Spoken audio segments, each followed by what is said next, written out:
Come on, let's make a pound of venison meatballs using the recipe on the package. The venison is from Silver Fern Farms in New Zealand. I think the price was about $9 a pound or so.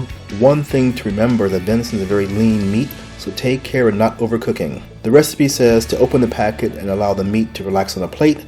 No time was given, so I gave it 10 minutes or so.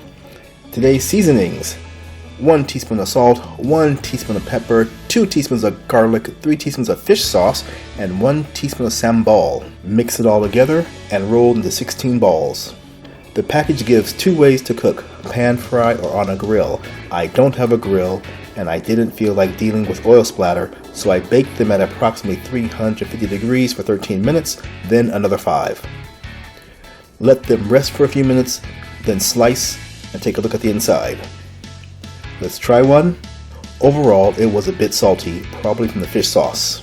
Let's get some sauces and give them a try. So I tried ketchup, mustard, sweet and spicy barbecue sauce, jalapeno sauce, and some pickles of the butter chips variety.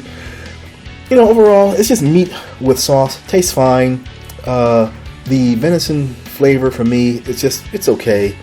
I'm not sure if I'd buy it again, or maybe if I did purchase it again, I might mix it with maybe a higher fat content ground beef or something like that, or some pork. I'm not really sure, but it's an interesting little diversion and a very, very, very quick recipe. Like I always say, if you see it, buy it, try it. Hope you like it. Take care wherever you are. Have a great day.